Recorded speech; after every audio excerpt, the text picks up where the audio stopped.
Teremos agora a mensagem da Palavra de Deus e o servo pastor Paulo seja apenas um instrumento da Palavra de Deus.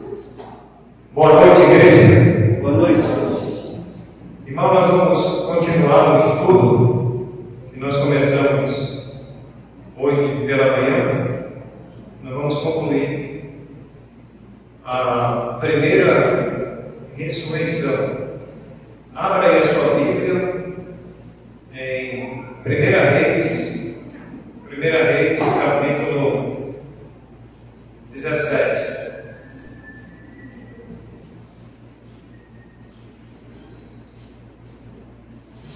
1 Reis, capítulo 17. A ordem cronológica das ressurreições. A primeira ressurreição, o filho da viúva. 1 Reis 17, do 17 até o 24. Assim nos diz a palavra de Deus. Depois disto, adoeceu o filho da mulher, dono da casa, e a sua doença se agravou tanto que ele morreu. Então disse ela a Elias: que fiz eu, ó homem de Deus? Vieste a mim para trazeres à memória a minha iniquidade e matares o meu filho? Ele me disse: dai-me o teu filho.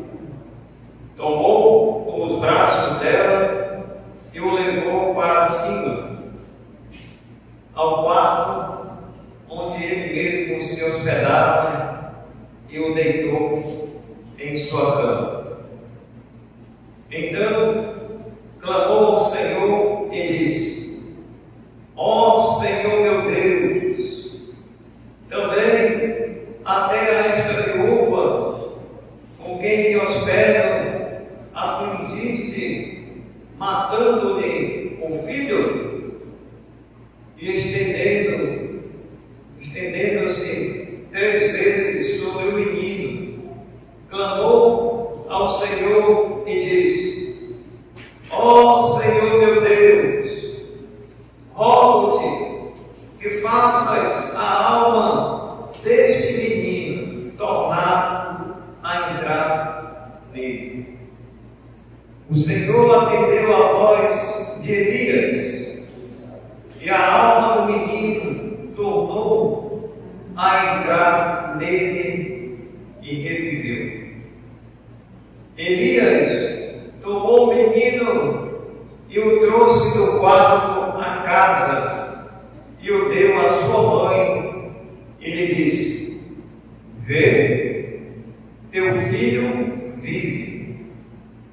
Então a mulher lhe disse a Elias: nisto conheço que agora tu és um homem de Deus, e que a palavra do Senhor na tua boca é verdade. Senhor, mais uma vez queremos agradecer pela tua palavra, que o Senhor continue trabalhando em nossas vidas, para que a nossa fé, a nossa esperança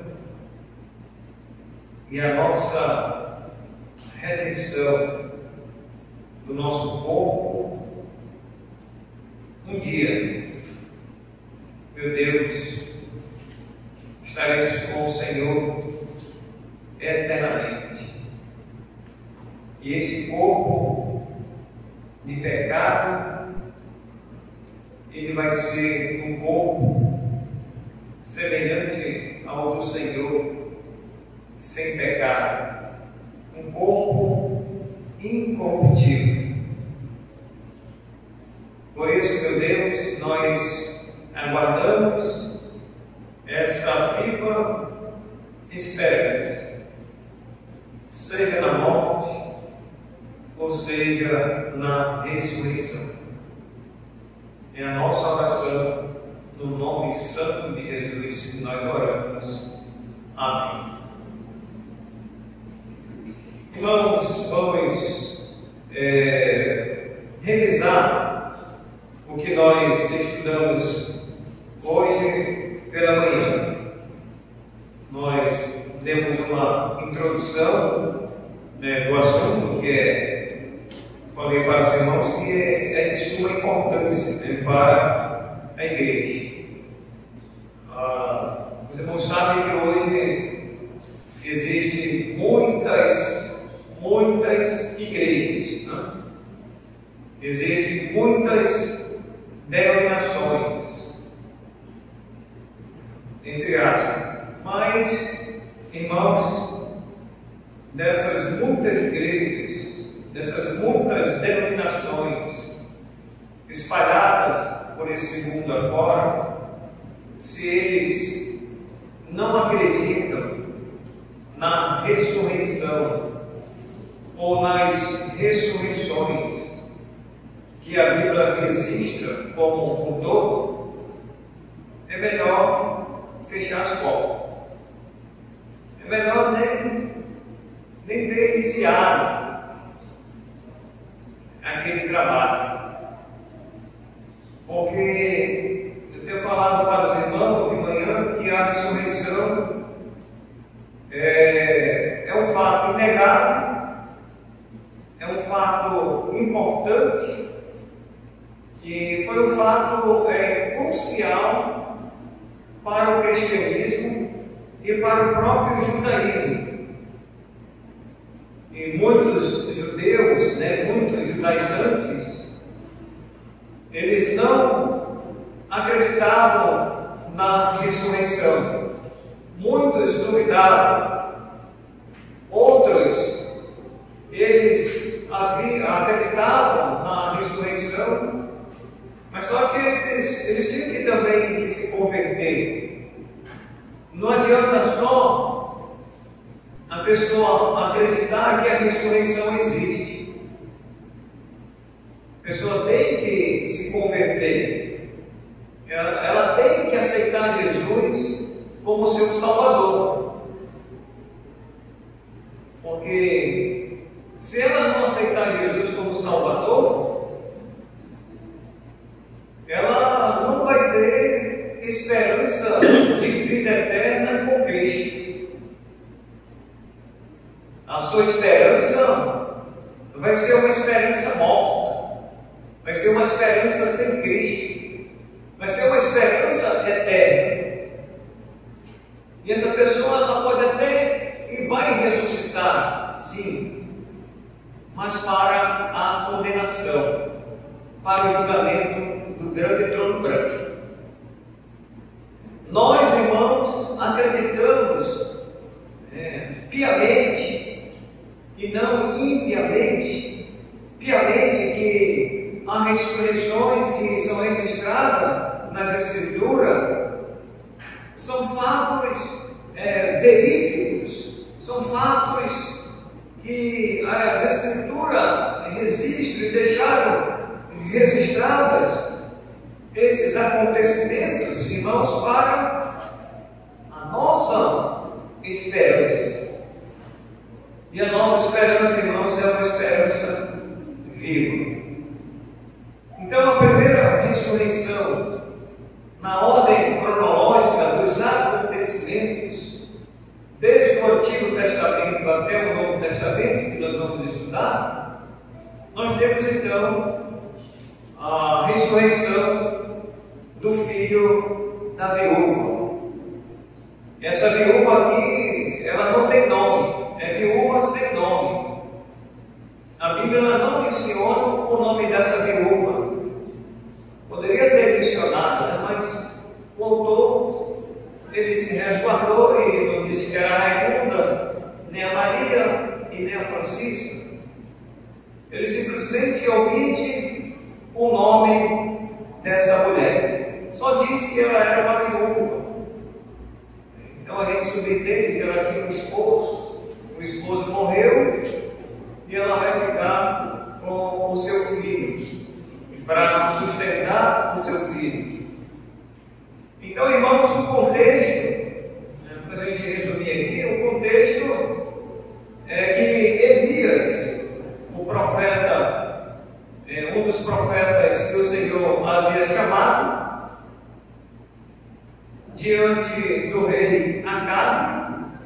que era um rei mau, diz que depois do pai de Acabe, que era Orim, levantou-se Acabe e diz que ele era um rei mau e ele fez pior do que o seu próprio pai. Imagine, irmãos, o filho, ele se levanta no reinado do povo de Israel e ele vai fazer pior do que o próprio pai. Fazer o povo de Israel pecar contra Deus. E a Bíblia diz que ele reinou ainda 22 anos. Acabe, ele vai se casar com Jezabel. Jezabel, ela era uma sidônia, portanto, ela era politeísta, onde tinha a deusa Astarote e o deus Baal. Então eles, os sidônios, eles vieram de uma linhagem, de uma ramificação, de uma divisão dos cananeus. Os cananeus, eles eram idólatras. A idolatria era dominante, irmãos, praticamente em todas aquelas nações. Só existia uma nação do Deus verdadeiro, que era Israel. Então as demais nações, eles tinham os seus deuses e os diversos deuses. E Jezabel vai então casar com Acabe. E aí, irmãos, está feito a mistura, né, desses povos aí, o povo de Israel e os sidônios. E eles vão introduzir a idolatria que no reinado de Acabe, que era reinante naquele momento. E aí, nesse contexto, Deus vai levantar Elias. Elias vai lá e fala com o rei Acabe. Elias se levanta e vai lá confrontar, ele vai desafiar Acabe. A ordem de Deus tinha que ser cumprida. Vai lá e fala com Acabe e diz para ele que durante 3 anos e 6 meses não vai chover sobre a terra. E aí, irmãos, tem esse período de escassez em toda aquela região. Em toda aquela região. Após esse período aí, irmãos, ou nesse contexto da seca extrema, Elias, o Senhor disse para ele: vai e te refugia ali nas montanhas, que eu vou usar os povos e eles vão te alimentar. E alimentavam Elias. E de repente a escassez foi tão extrema que aonde Elias estava, o Senhor disse para ele: agora tu desce e vai a Serepta, porque lá tem uma viúva que ela vai te sustentar. E ele desceu para Serepta. Desceu para Serepta. Aí, vamos colocar aí nossa primeira imagem. Não, está seca. Volta para os irmãos que não estavam aqui. Só passar também. A seca era extrema. Os animais estavam morrendo. É a cabeça do bicho aí, não sei se é um boi ou é uma vaca? É um boi. É uma vaca. É um boi? É um boi. Vaca não tem boi? Ou não tem chifre? Aí, irmãos, a seca foi extrema. E aí Elias vai chegar, vai olhar essa situação, a próxima imagem. E Elias, a próxima. Aí Elias. Aí, a seca é extrema, e aí é só deserto. E o Senhor disse agora o mapa, para Elias, veja ele onde ele está lá. Ele está lá embaixo. Ele está em Tesla, ele era um tesbita, né? E aí ele está ali. Quem está me chamando? Vai lá. Torrente de Querite. Depois que ele profetiza para Acabe, ele ainda está em Samaria. Israel ali, ó, Samaria, Israel. Aí o Senhor disse para ele: sai e vai para a torrente de Querite, e os povos ali vão te sustentar. Ele passa um tempo ali, e depois que acaba o alimento, a seca é extrema, o Senhor disse para ele: agora vai para Sarepta, ou Sarepta. Aí ele vai ter que, o mapa aí subir, né? Para nós aqui, sobe, ficava ali próximo de Finício. Lá em Sarepta, a viúva vai te sustentar. Aí nós vimos, né, como que a viúva está lá.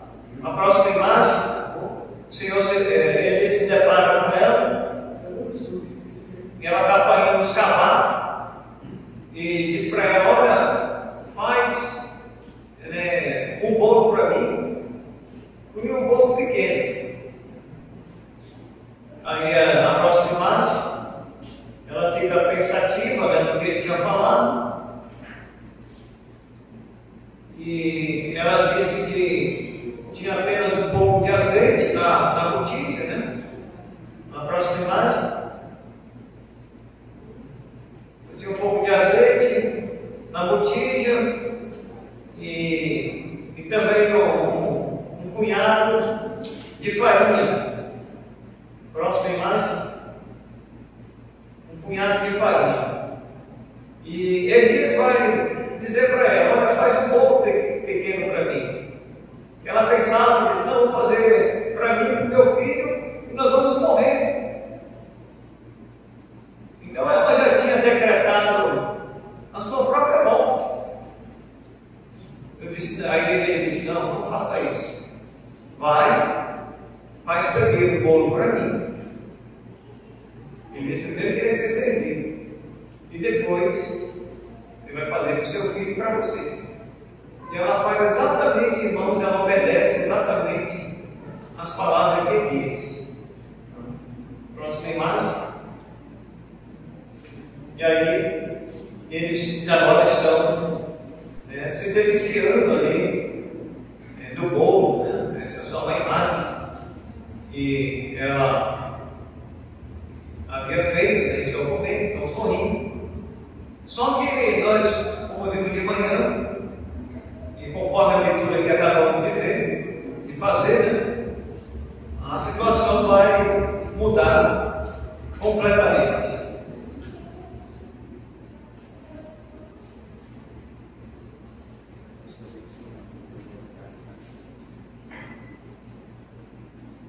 Então, irmãos, a partir desse momento, o que é que vai acontecer? O filho da viúva vai adoecer. Diz aí no versículo 17: depois disto, ou seja, depois de eles comerem, de eles se fartarem ali, e diz que da panela a farinha não se acabou e da botija o azeite não faltou. Então a viúva, que outrora não tinha praticamente nada, teve fartura na sua casa. Deus, de uma forma sobrenatural, Ele vai suprir suprir essas necessidades, né? E de repente agora o quadro vai mudar e o filho dela vai adoecer. Então depois disso adoeceu o filho da mulher, dona da casa. A próxima imagem. Isso. Depois disso adoeceu o filho da mulher, dona da casa. Dona da casa. E a sua doença se agravou tanto que ele morreu. E agora? E agora? Ele estava ali alegre, com droga, em algum momento atrás, e de repente o filho da viúva adoece. E o texto diz que ele adoeceu tanto, essa doença foi tão grave, que o menino não resistiu. E ele morreu. Irmãos, qual é a lição que nós podemos tirar desse texto, dessa passagem, desse versículo? Qual é a lição que você pode tirar para a sua vida? Qual é a lição que eu posso tirar para a minha vida a respeito dessa cena? Aliás, das duas cenas, né? Uma contrasta com a outra. São duas histórias diferentes, correto? Lá da escassez, Deus vai suprir, agora eles têm com fartura, e de repente o quadro vai mudar completamente, e o filho da viúva adoece e ele morre. Qual é a lição que nós podemos tirar para a nossa vida, irmãos?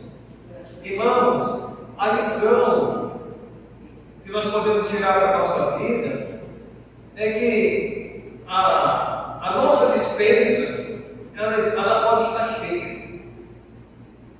Nós podemos comer do bom e do melhor, graças a Deus por isso. Podemos tomar um café, podemos almoçar, podemos jantar, podemos merendar, e podemos até tomar um mingauzinho antes de dormir, né, Francisco? Né, irmã Zizinha? Toma aquele mingauzinho antes de dormir, mingau das 9, Faria Marta, né? Então, graças a Deus por isso. E Deus supre as nossas necessidades, que nós não estamos no deserto, que nós não estamos em uma seca extrema, a não ser os ribeirinhos que passaram ano passado, aquela seca extrema.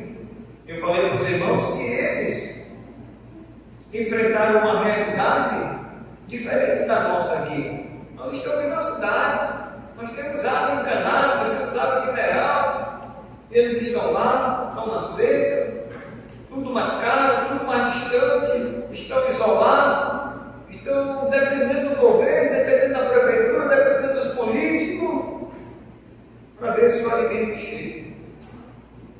E nós estamos bem, graças a Deus por isso. Agora, irmãos, a situação vai mudar. Então, a lição que nós tiramos para a nossa vida, podemos tirar para a nossa vida, irmãos, é que, apesar de termos o alimento em casa, apesar de estarmos bem, mas a qualquer momento, a situação ela pode se agravar. Um dos membros pode adoecer e tem que ir ao hospital. E pode ser que aquele membro da família ele não resista e ele vai morrer. Aí o quadro muda, né? Completamente. Então a lição, irmãos, que nós temos que aprender é que a vida ela consiste exatamente nesses dois pontos.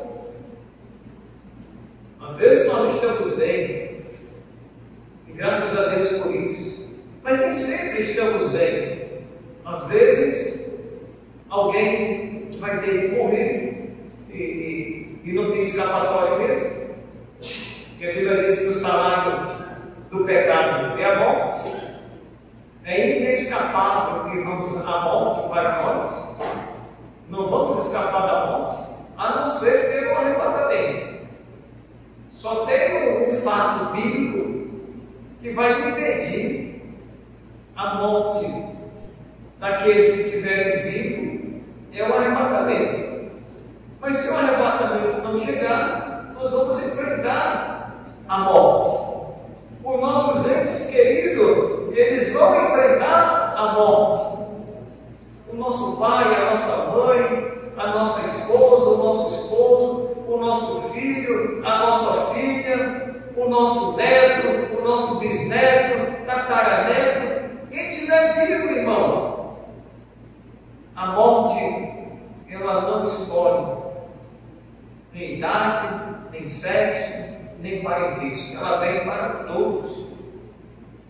E nós vivemos, irmãos, de vez em quando, essa realidade aqui. E essa realidade não tem escapatória. Não temos como fugir. Nós adoecemos. E às vezes estamos de cama lá, né, prostrado. E tomamos um remédio. E às vezes nós recuperamos a saúde. Graças a Deus por isso. É preciso ir ao hospital. É preciso tomar uma Degetacil, né? Lá no orão lá e tal, pegar a vacina. Não é preciso. Então, irmãos, temos que agradecer a Deus. O filho da viúva adoeceu. E segundo ela, o causador da morte do filho dela, ela apontou o dedo. Tu vieste trazer à memória a minha iniquidade, falando do pecado dela. Olha que ela tinha consciência, irmão, do pecado dela no passado. E ela pensava assim: o meu filho morreu porque tu vieste aqui na minha casa. E o meu filho, ela chegou a essa conclusão, ela foi conclusiva nisso. Mas ela estava completamente errada na acusação dela em relação a Elias. Elias era culpado da morte do filho dela, coisa dele. Ele adoeceu porque ele era um pecador, e ele estava sujeito à morte, tanto ela como Elias. Porque o salário do pecado, irmãos, quando entrou, alcançou eles também. Começou lá no Jardim do Éden. Atingiu essa família, a família da viúva. Ela já perdeu o esposo. Vai perder agora o filho. E ela vai acusar seriamente Elias. Veja aí comigo. Então disse ela a Elias: que fiz eu, ó homem de Deus? Vai lá, faz uma pergunta, né? Vieste a mim para trazeres à memória a minha iniquidade e matares o meu filho? Alô, para Elias. Chamou ele até de homem de Deus. Eu não sou chamar de santo, né? Mas chamou ele de homem de Deus. E usou até o nome do próprio Deus, dizendo para ele: vieste aqui matares o meu próprio filho.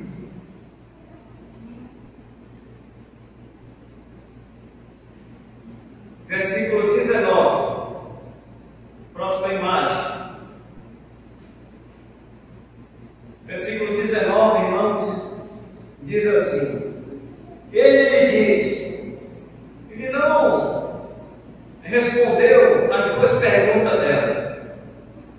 Ele simplesmente ficou em silêncio. Ele apenas disse para ela. Ele lhe disse: dai-me o teu filho. Tomou dos braços dela e o levou para cima ao quarto onde ele mesmo se hospedava e o deitou em sua cama. Então Elias, acredito que ele se hospedou em uma parte mais alta, né? Ele era um sobradozinho, uma puxada, né? Como eles falam. Ele simplesmente alentarou, fez duas perguntas para ele. Ele simplesmente disse para ela: me dá seu filho.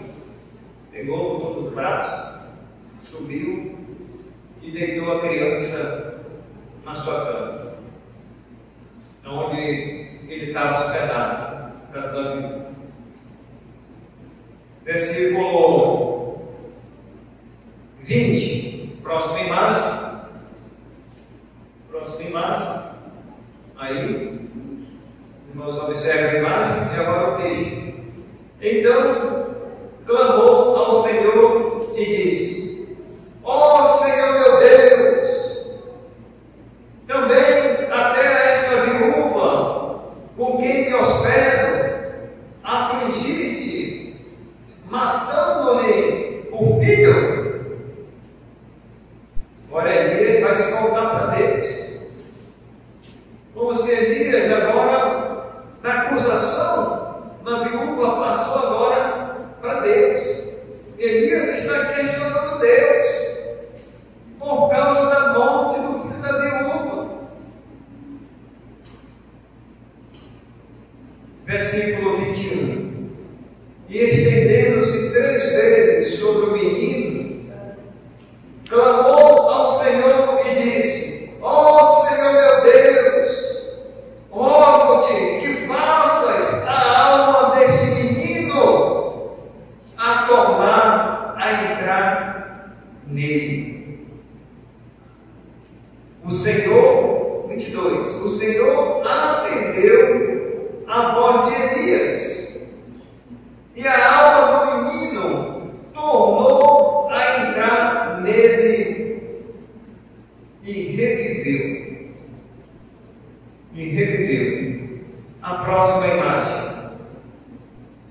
Elias tomou o menino e o trouxe do quarto à casa e o deu à sua mãe e lhe disse: vê, teu filho vive. Então a mulher disse a Elias: nisto conheço que agora tu és o homem de Deus, e que a palavra do Senhor na tua boca é verdade. Então, irmãos, nós temos aqui o desfecho dessa história. Uma história realmente sombria, uma história bem complicada, bem difícil para o profeta Elias. Está nessa situação. Lembra que ele está fugindo de Acabe, porque mais tarde Acabe vai contar para Jezabel. Jezabel promete Elias de morte, dizendo para ele que ele iria morrer. E aí, irmãos, a história ela continua. E aí ele se depara com essa situação, com essa cena, né? Irmãos, uma coisa que me chamou a atenção aqui, nesse texto, nesses versículos aqui, a respeito da ressurreição, é a respeito do entendimento que nós precisamos ter em relação ao nosso corpo e à alma. Diz que a alma, ela tornou a entrar no corpo do menino. Se ela tornou a entrar no corpo do menino, é porque ele, então, a alma tinha saído. Correto? A alma tinha saído. E está certo, está correto. Porque depois que a gente morre, tenho falado para os irmãos, a nossa alma, ela não morre. A alma, ela volta para Deus, que o deu. E Deus, irmãos, Ele, de uma forma soberana, usa esse momento. Elias vai clamar, Deus ouve o clamor de Elias e responde, né, positivamente à oração de Elias. E a alma do menino, então, torna a entrar nele novamente. E uma vez que a alma entra, se une com o corpo, ele passa a ter vida novamente. Então a gente entende que depois que a alma sai, a alma morre, o corpo ele volta ao pó. Mas a alma e o espírito voltam para Deus. Então ela torna a entrar nele novamente. E ele vai reviver. Ou seja, vai ter vida novamente. Ele ressuscita aquele que estiver morto. Ele vai então ressuscitar.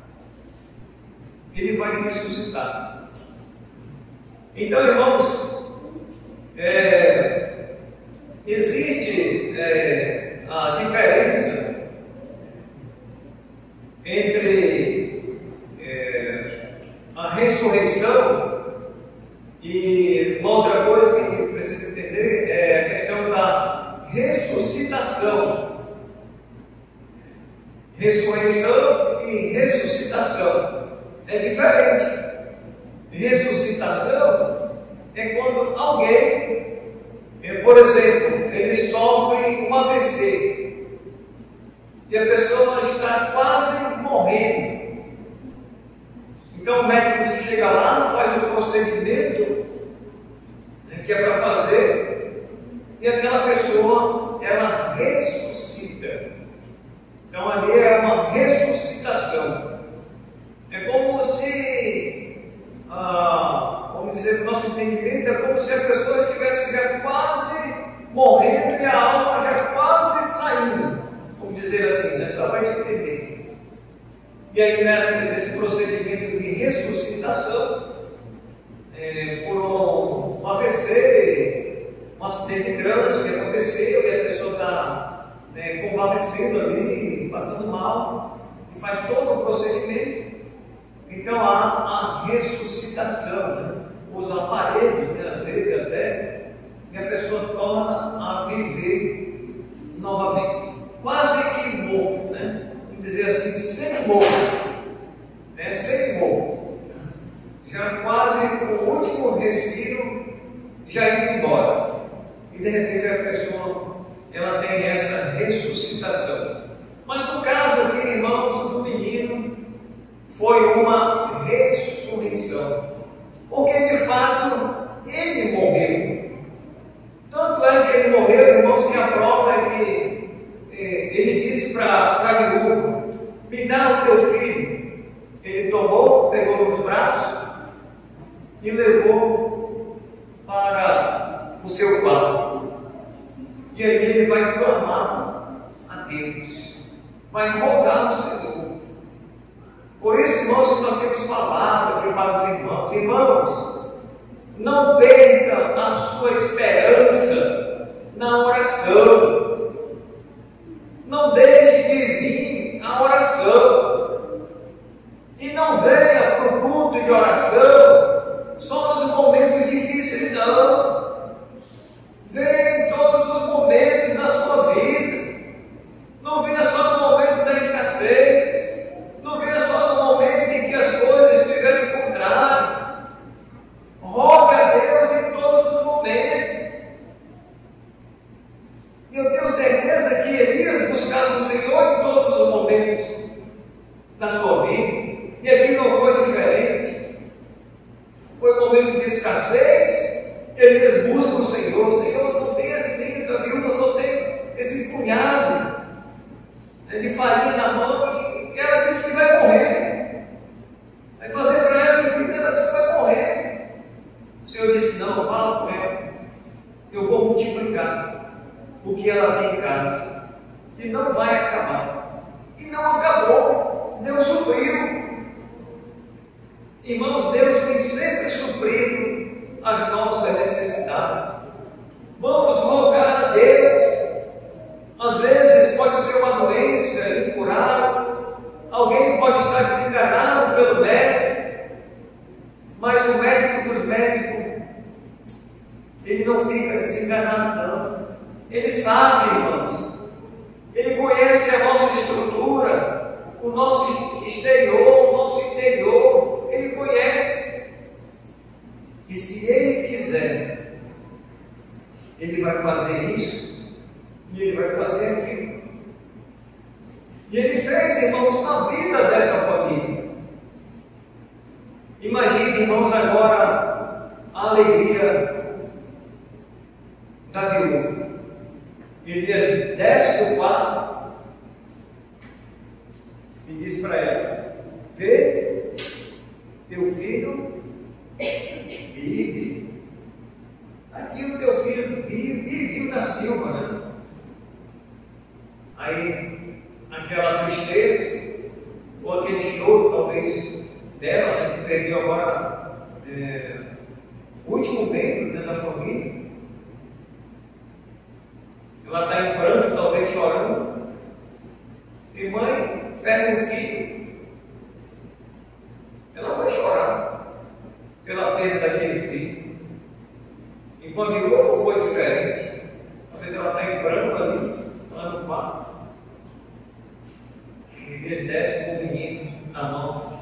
Vê, teu filho vive. Agora, irmãos, aquela tristeza vai ser radiante de alegria. O texto não diz, né, como o desenrolar, mas eu acredito que ela chegou e pegou o filho dela, deu um abraço dele, deu um cheiro dele. Filho, você reviveu, você está vivo, né, chorando ali, como mãe, e deu seu filho de volta.